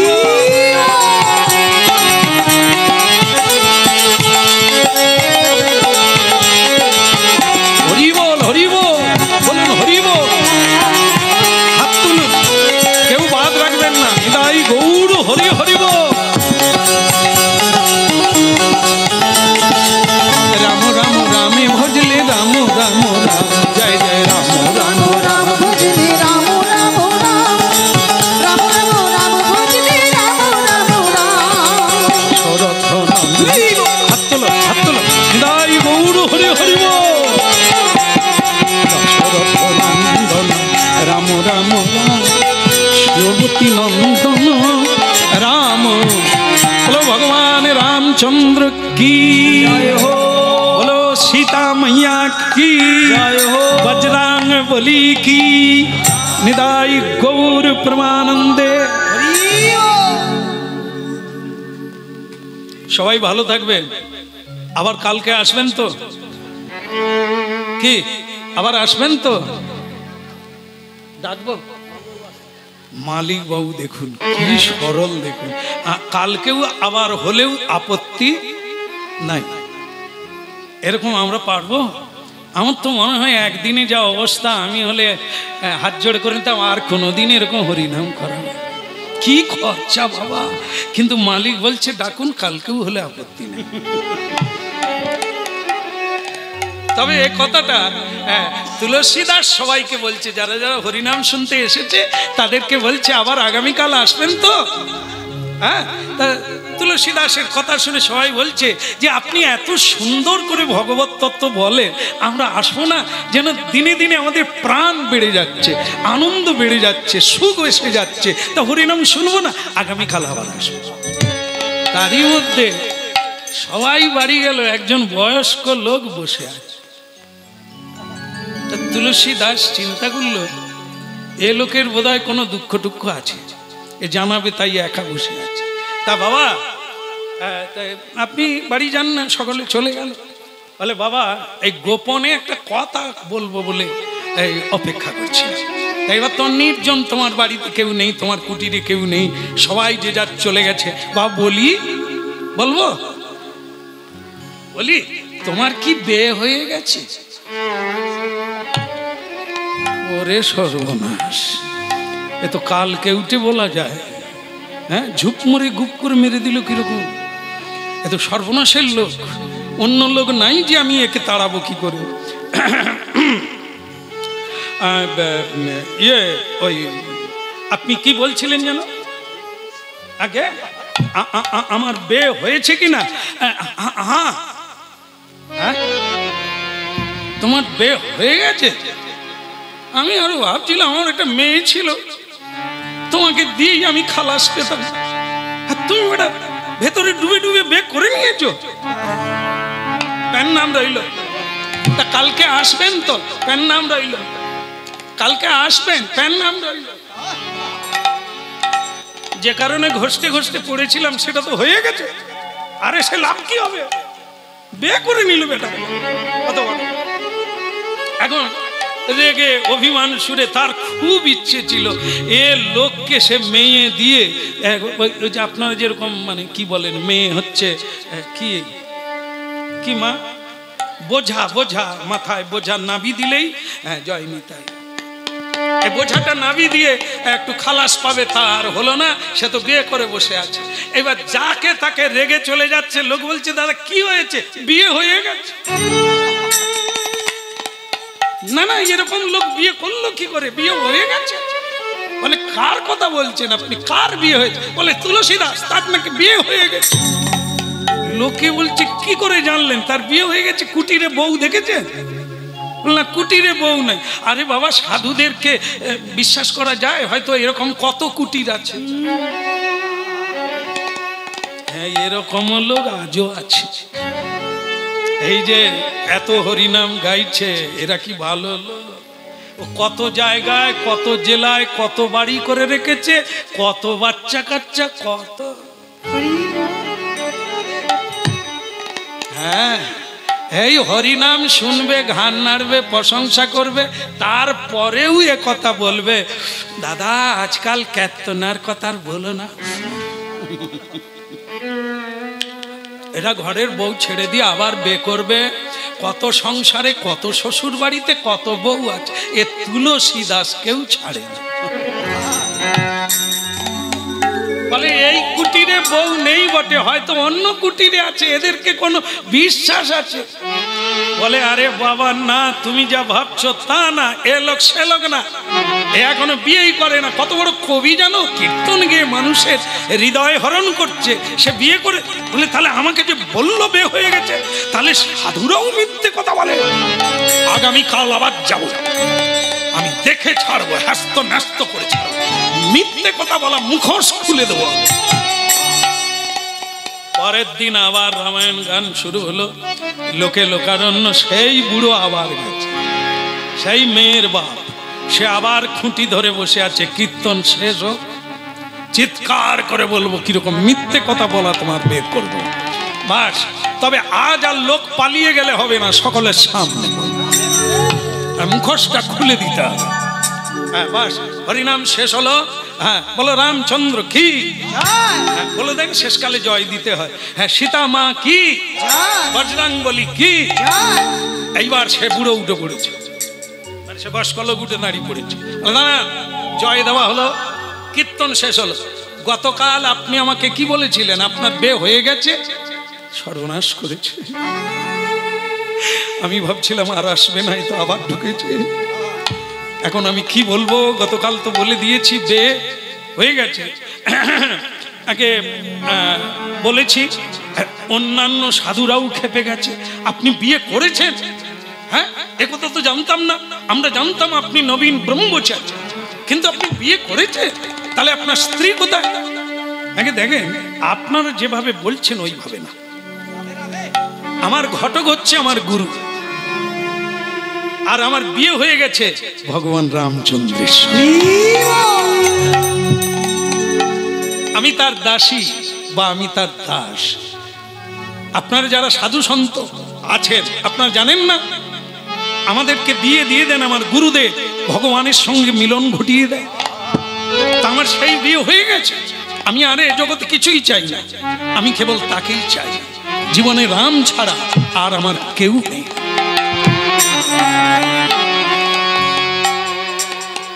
সাধুরা বললেন এত তো ভালো করে ভেবে দেখিনি, এ সাধু জগতে তো এটাই বিয়ে। মনটাকে গোবিন্দ চরণে দিয়ে দেন, গুরুদেব দীক্ষা দিয়ে ভগবানের সঙ্গে যোগ ঘটিয়ে দেন, বিয়ে তো আমাদের সকলেরই হয়েছে। ভালো লাগলো তুলসী দাস। হ্যাঁ, আমিও ব্রাহ্মণের ছেলে। আসলে মেয়েটা এত ভালো জানো বাবা, তার বিয়েটা তোমার মতো ছেলের সঙ্গে দিতে চাইছিলাম। তা তুমি তো বাবা যেরকম তত্ত্ব বললে, তারপরেও একবার বলবো অনুরোধ করে, আমার মেয়ের নাম রত্নাবলী। তুমি যদি আমার জামাই হও, জীবনে আমার গর্বের শেষ নাই। আমার মেয়েটা যদি তোমার চরণে ঠাঁই পায়, তার সুখের শেষ নাই। তা তুমি যদি বাবা একবার ভেবে দেখো, তোমার কোনো ক্ষতি হবে না, তোমার কোনো ক্ষতি হবে না। বহু মানুষ একদিন স্বয়ং গুরুদেব তাকে এসে বোঝালেন, তুলসী দাস তোমার সত্যিকারের বিয়ে রামচন্দ্রের সঙ্গে হয়েছে, আমি দিয়েছি, কিন্তু তবুও বলবো সেই ব্রাহ্মণ যখন এত করে চাইছে, আমার মনে হয় তোমার ভাগ্যে আছে, তোমার কোনো ক্ষতি হবে না, তুমি বিয়ে করতে পারো। যদি সে প্রতিব্রতা হয়, ভক্তিমতী হয়, তাহলে তোমাকে আরো এগিয়ে দেবে, টেনে ধরবে। তুলসী দাস রাজি হয়ে গেলেন। একদিন উলুধ্বনি শঙ্খধ্বনি বাজতে লাগলো, বিয়ে হয়ে গেল।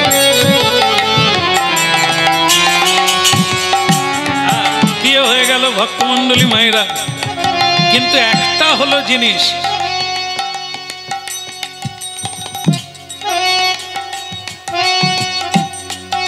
কি গো কেমন লাগছে আমাকে বিয়ে করে, তোমার কেমন লাগছে রত্নাবলী? হ্যাঁ, রত্নাবলী বলছে জীবনে ভাবতে পারি না তোমাকে স্বামী রূপে পাবো। তুমি এত বড় মানুষ, আমার মতো অনাথিনীকে বিয়ে করেছো, আমি ধন্য। তুলসী দাস বলে তুমি যে এই রকম এত ভালো আমি আগে জানতাম না, তাহলে আরো আগে বিয়ে করতাম। আজি কি আনন্দের সীমানা, আজি কি আনন্দের সীমা, আজ কি আনন্দের জীবন, আজ কি আনন্দের জীবন। আচ্ছা, এইটুকু বলেই শেষ করি। বিয়ের পরে মানে কদিন পরে শ্বশুর বাড়ি যেতে হয়? যদি বিয়ে করেন বলতে পারবেন, না হলে কি করে বলবেন? 15 দিন পরে।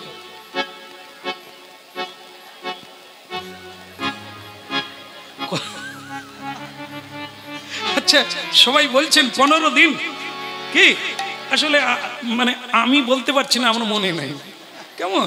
তাহলে আচ্ছা ধরে নেন, ওইটাই ধরে নেন, আজ আর দেরি করবো না। 15 দিন পরে, তাহলে 15 দিন পরে শ্বশুর বাড়ি থেকে লোকজন এলো, তত্ত্ব এলো। তত্ত্ব বুঝেন তো, ওই মিষ্টির হাঁড়ি টাড়ি অনেক কিছু এলো। কিন্তু তুলসী দাস বলে দিয়েছে, দেখো রত্নাবলী, তোমার কি বাপের বাড়ি না গেলে নয়? বলি সেটা তো নয়, এই নিয়ম আছে, যেতে হয়। আচ্ছা কেন? আমাকে এই নিয়ম মানতে হবে? তুমি চলে যাবে, আবার তুমি বাপের বাড়িতে গেলে হয়তো কদিন থেকে যাবে, আমি কি করে থাকবো? ও বাবা, তুমি এত ভালোবাসো? একদম, তোমাকে ছাড়া আমি আর থাকতে। কি ছিল কি হলো, যে বিয়ে করবে না এখন আমার বলছে তোমাকে ছাড়া বাঁচব না। স্ত্রীকে যেতেই দিল না, স্ত্রীও মেনে নিলে তোমার যখন ইচ্ছে নয় তখন যাব না। পালকি ফিরে গেল, সব লোক ফিরে চলে গেল, যেতে দিল না। একদিন শ্বশুর মশাই, ও তুলসী দাস কোথায় কীর্তনে গেছে, শ্বশুর মশাই ঢুকে এসে বলল, মেয়েরে, আমি গ্রামে মুখ দেখাতে পারি না, যে মেয়েটা বিয়ের পরে কেন একবার বাপের বাড়ি গেল না। চল তো মা, আজকে তো জামাইবাবু কোথায় গেছে, তিনি এসে খাওয়া দাওয়া করে নেবে, তুই একবার আমার সঙ্গে চল। বলে বাবা, স্বামীকে না বলে মেয়েরা যায়, সে আমি বুঝিয়ে দেব, একদিন তুই চল মা, তোর মা মরে যাবে, তোকে না দেখে মরে যাবে। ঠিক আছে বাবা, চল। চলে গেল। দাস তুলসী দাস তাড়াতাড়ি করে ঘরে ঢুকে দেখে বউ নাই। বাস সঙ্গে সঙ্গে ভালো জামা কাপড়ও পরার দরকার নাই, কিচ্ছু দরকার নাই। ঝড় বৃষ্টি শুরু হয়ে গেছে, তারই মাঝখানে সেই কাপড়, যেই কাপড় পরে তিনি হরিনামে গিয়েছিল, গঙ্গা স্নানে গিয়েছিল, সেই কাপড় পরে গায়ে জামা কাপড় নাই, একটা ধুতি পরে আছে, গায়ে দিয়ে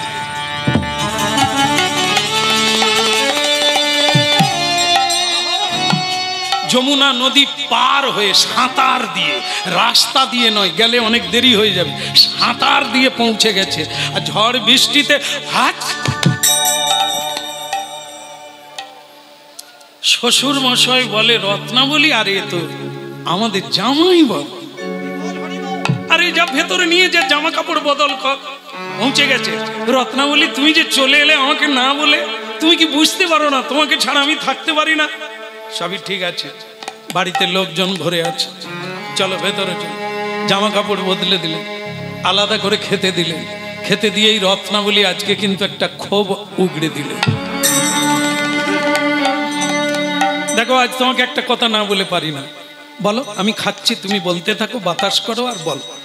বলে, স্বামী, আমি তোমাকে বিয়ে করেছিলাম এই মানুষকে নয়, সে মানুষ আলাদা, রাম ছাড়া কিছু জানে না, ভজন ছাড়া কিছু বোঝে না। আমি গর্ব করে তাকে বিয়ে করেছিলাম, তোমাকে নয়। তুমি কেমন লোক লজ্জা বিবেক বিসর্জন দিয়ে তুমি সাঁতার দিয়ে বিনা নিমন্ত্রণে চলে এলে। এই যে তুমি কাকে ভালোবাসো, আমার এই শরীরটাকে, যেটা পচে যাবে, পুড়ালে ছাই হবে, তাকে? এ তো আজ আছে কাল থাকবে না। যে রাম লালার তুমি এত ভজন করতে, তার যদি ভজন আমাকে যেরকম ভালোবাসো, এরকম যদি তাকে ভালোবাসতে পারতে, এই জন্মেই তো তুমি রামের দেখা পেয়ে যেতে। ব্যাস, এই ধাক্কা, দরজা খুলে গেল। তুলসীদাস চমকে উঠল, কি সত্য কথাটাই বলল। এই ভালোবাসাটা যদি আমি ভগবানকে দিতে পারতাম, তাহলে আমার ভগবত দর্শন হয়ে যেত। এতদিন আমি কোন দিকে ছিলাম, আমি কি করছিলাম? দেখুন, হরিনাম শুনুন আর নিজেদেরকে মিলিয়ে নেন, আমরা কোথায় আছি, কি নিয়ে আছি। চমকে উঠল, বিদায়, তোমার চরণে প্রণাম রত্নাবলী। কি করছো তুমি? আমি তোমার স্ত্রী, তুমি প্রণাম করছো? না, আগে স্ত্রী ছিলে, এখন তুমি আমার গুরু। আমার ঘুম ভাঙিয়ে দিলে, আমার মোহ কাটিয়ে দিলে তুমি। আমি তোমার দেহের উপরে আসক্তি ছিলাম, তুমি সুন্দরী, তুমি যুবতী, আমি আসক্তি হয়ে পড়েছিলাম তোমার রূপে গুণে মুগ্ধ হয়ে, তুমি কাটিয়ে দিলে। প্রণাম, চলি। যতদিন না ভগবানের দর্শন পাবো, তোমার সঙ্গে আর আমার দেখা হবে না।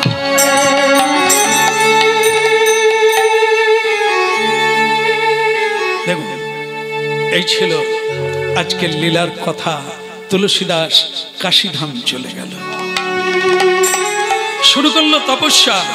মনে কোনো শান্তি নেই, ভগবানের দেখা না পাবো পর্যন্ত। আমি কি করব, কোথায় যাব? একটা গাছের গোড়ায় হাত ধুইতেন, খেয়ে হাত ধুইতেন, বটবৃক্ষের তলা। সেই বটবৃক্ষে একটি ভূত থাকতো, পেট। সেই পেট আজকে কথা বলছে, তুলসীদাসকে আমি পেট জনই প্রাপ্ত হয়েছি একটা অপরাধের জন্য, তুমি আমাকে মুক্ত করে দিলে। তোমার উচ্ছিষ্ট মহাপ্রসাদ, তুমি যে হাত ধো, সেই জলটা আমি খেতাম, খেয়ে পেট জনি থেকে মুক্ত হলাম। আমার উপকার করলে। গত জন্মে আমি গুরু বাক্য মানি না, গুরু বাক্য মানি না, তাই গুরুদেব আমাকে অভিশাপ দিয়েছিলেন, তুই পেট জনি প্রাপ্ত হবি। আমি অনেক কান্নাকাটি করায় তিনি বলেছিলেন, কোন বৈষ্ণবের উচ্ছিষ্ট পান করবি, তোর মুক্তি হবে। আর তুমি আমাকে মুক্তি করে দিলে তুলসীদাস, ধন্য, তোমার চরণে প্রণাম। কিন্তু এখন তোমার একটা কিছু করতে চাই, বলো তুমি আমার কাছে কি চাও? তুলসীদাস বললেন, জীবনে আমি কিছুই চাই না, আমি রামচন্দ্রের দেখা করতে চাই, দাও। তুমি যখন মুক্তি হয়ে গেলে আমার দ্বারা, তাহলে তুমি আমাকে রাম পাইয়ে দাও। তুলসীদাস, রামকে যদি আমি দেখিয়ে দিতে পারতাম, আমি কি আর ভূত হয়ে জন্ম নিতাম? আমার কি এই দুর্গতি হতো? তবে তোমার উপকার আমি করব। আমি পারবো না ভগবানকে দেখাতে, কিন্তু তোমাকে আমি পদ বলে দেব। তাই বলো, শোনো, যাকে পেলে তাকে পাওয়া যাবে, তোমাকে তার খোঁজ দিয়ে দেব। বলো কে সে? হনুমান। হ্যাঁ, হনুমান আজও বেঁচে আছে। এই কলিকালেও সেই হনুমান আজও বেঁচে আছে। কি বলছো তুমি? যেখানে যেখানে হরিনাম হয়, যেখানে রাম নাম হয়, উনি সেখানে আসে। কিন্তু তাকে চিনব কি করে? এত লোকের মাঝখানে তাকে চিনব কি করে? তোমার রামায়ণ শুনতে তিনি আসেন। হ্যাঁ, কি বলছো তুমি? তুমি যে কাশীধামে রাম নাম কীর্তন করো, এত লোকের মাঝখানে হনুমান প্রতিদিন আসে। তাই? তাহলে তো হয়ে গেল। বলো আমি তাকে চিনব কি করে? শোনো, আগামীকাল তাকে চিনে ফেলবে। তিনি সকলের আগে আসে কিন্তু পরে যায়। সকলের আগে এসে দেখবে সারা গায়ে কুষ্ঠ ব্যাধি, একটা ছেঁড়া কাঁথা, ময়লা শরীর। সকলে তাকে ঘৃণা করে, কুষ্ঠ ব্যাধির রূপ ধারণ করে। দেখবে আড়ালে দাঁড়িয়ে থাকে। সকলে যখন চলে যায় তারপরে তিনি যায়। তুমি যদি ধরতে পারো, পারলে উনি তোমাকে দেখিয়ে দিতে পারে। এই আমার উপদেশ। আমি চলি, তুলসীদাস মুক্ত হয়ে পেট জনি চলে। দেরি করলো না, দেরি করলো না। আগামীকাল কাল হরিনাম হয়ে গেল, সকলে চলে গেল। চিনতে পারলো কম্বল গা, ওই তো সেই কুষ্ঠব্যাধি চুপ করে দাঁড়িয়ে আছে। সকলে চলে গেলে তার একবারে ছুটতে গিয়ে জাঁপতে ধরল। হনুমানজি সারা শরীরে কম্বল ঢেকে বলছে, রে বেটা তু কौन है रे? मुझे क्यों पकड़ा? मेरा चरण क्यों पकड़ा? तुम छोड़ दे। मैं रोगी हूँ, मैं पागल हूँ, मैं दरिद्र हूँ, तुम मेरे को छोड़ दे बेटा। क्या चाहिए मेरे पास? तू क्या चाहिए? छोड़ दे मेरे को, तू छोड़ दे। কিছুতেই তুলসীদাস ছাড়ে না। আপনি কুষ্ঠব্যাধি নয়, আপনি হনুমানজি। তার মানে তোকে কেউ বলে দিয়েছে। বল কে বলেছে? কে বলেছে আমি হনুমান? একজন পেদজনী, সে ব্রহ্মদৈত্যটাকে তুমি মুক্তি দিয়েছ। শোনো তুলসীদাস, আপনি আমাকে চেনেন? এত রাম নাম শোনাচ্ছ, তোমাকে চিনব না? বলো তুমি কি চাও? আমি ভগবান রামচন্দ্রকে পেতে চাই। তাকে পাওয়া কি এত সোজা? হ্যাঁ, বলবি আর পেয়ে যাবি। কিন্তু আপনি তো পারেন, আপনি তো পারেন আমাকে পাইয়ে দিতে। আপনি যদি না দেন আমি আপনাকে ছাড়বো না। বেশ বেশ, তোর ভক্তি তোর কীর্তনে আমি মুগ্ধ। তা তুই যখন এত করে নাছোড় বান্দা, চলে যা চিত্রকূট পর্বতে চলে যা।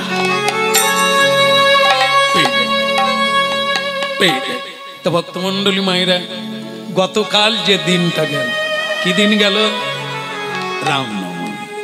ওই দিন হনুমানজি বলে দিলেন ওই দিন ব্রত করবে, রাম গুণগান গাইবে, আর চন্দন ঘুটে বাটিতে রাখবি, একটা ফুল রাখবি। যত সাধুগুরু বৈষ্ণব যাবে সবাইকে চন্দন দান করবে। এর নাম সেবা, চন্দন সেবা। সবাইকে চন্দন পরাবে। তা তুলসীদাস তাই করছে। শেষকালে একটি বাচ্চা ছেলে এলো, একটি সুন্দর অপূর্ব দেখতে বাচ্চা ছেলে। হ্যাঁ বাবাজি, ও বাবাজি, চুপ, কাজ করছি, সেবা কাজ করছি তো বাবাজি বাবাজি চুপ। হ্যাঁ, এই ভক্ত মন্ডলীকে তুলসী চন্দন দান করছে। আর বাচ্চাটা এসে, ও বাবাজি একটু চন্দন দাও না, আমাকে একটু সাজিয়ে দাও না। আর থাম না, বাচ্চা ছেলে এসে জ্বালাতন করে। কত লোক ভক্ত বৈষ্ণবদের তুলসী মানে চন্দন দিতে হবে, আর তুই বলে আমাকে সাজা। থাম, পরে হবে, এখন আগে তাদের সাজাই। দাও না বাবা, তুমি এত লোককে এত সুন্দর করে সাজাচ্ছ, আমাকে একটু সাজিয়ে দাও না। ওহ বড্ড জ্বালালি। এই নে এই নে, মানে সে ফুলে, ওই যে ফুল দিয়ে দেখেন না, এই যে আমাদের চন্দন দেয়, কেন নি না জানেন? না বলি এগুলো চন্দন দিতে তো জানে না। সে একেবারে গাঁদা ফুল এরকম থাবড়ে নেবে, তারপরে এমন দেবে, দেখবেন এই দূর থেকে যে আপনারা দেখবেন যেন হেডলাইট জ্বলছে। আর মুখ এমনিতেই তো আমি কালো, কেউ দেখতে পাবেন না, শুধু হেডলাইট দেখা যায়। এই যে আপনাদের দিকে দিয়েছেন না, আপনাদের মুখ ভালো দেখতে পাই না, ওই যে থাবড়ানো দেখা যাচ্ছে, ওইটাই দেখা যাচ্ছে সাদা লাইট জ্বলে। একে তো চন্দন দেওয়া বলে না, চন্দন দিলে সুন্দর দেখাবে, আর এনারা দিল এমন দিবে গড়ে গড়ে গড়ে গড়ে জয়। বাস এই জন্য আমি না বলে দিই, আমারটা এদের দিতে বলছি, এদের থাবড়ে দিলেও যায় এসে। আমি বলি আমি তিলক করে এসেছি, আমাকে দিতে হবে না, মালাটা দিয়ে দেন। হ্যাঁ, তার দেওয়ার এই অবস্থা দেখলে আমি আগের থেকে না, আবার যে আস্তে করে সুন্দর করে সাজিয়ে টাজিয়ে দেয় আমি কপাল বাড়িয়ে দিই। দিল দিল তুলসী দাস বাচ্চা ছেলেটিকে এমন দিল তাড়াহুড়ো করে, ওদিকে সব তাদেরকে দেবে, বাচ্চার ছেলেটাকে একবারে ফুল দিয়ে যা চল দিয়ে দিল। সেও এইরকম হেডলাইটের মতো যেথা পারে মেরে দিয়েছে। হ্যাঁ, কি সুন্দর ছেলেটা, চুল কুঁচকানো কুঁচকানো, এখানে আবার একটা ঝুটি বাঁধা, কানে কুণ্ডল পরেছে, নীল বসন পরেছে, কি অপূর্ব দেখতে না। তাকে এমন করে সাজিয়ে দিল, সে জানে আমি ভালো সেজেছি বলে চলে। এদিকে বেড়া, এদিকে হনুমানজি এসে বলছে, হতভাগা কি রামের দেখা পেলি? আপনি তো বলেই গেলেন চন্দন দিয়ে যা, তার দেখা পাবে। দুবাটি চন্দন শেষ হয়ে গেল, তার দেখা হল। বলে ওরে ভগবান এলো চন্দন পড়তে, তুই এমন ঝাপটে মেরে দিলি, থবা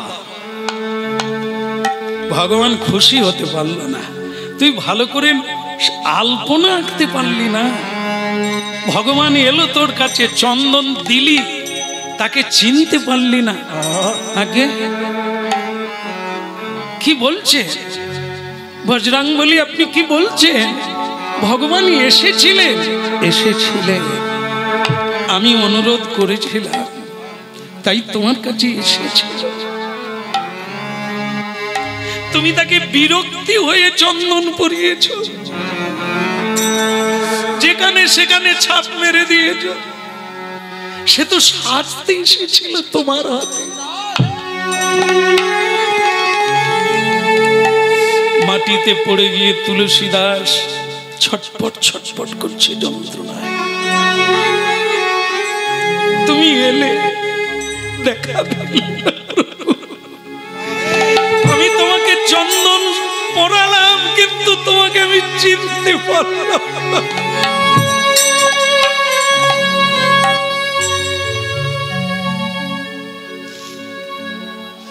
শোনো, ঠিক আছে, আমি তোমার হয়ে আরেকবার অনুরোধ করব, আরেকবার অনুরোধ করব।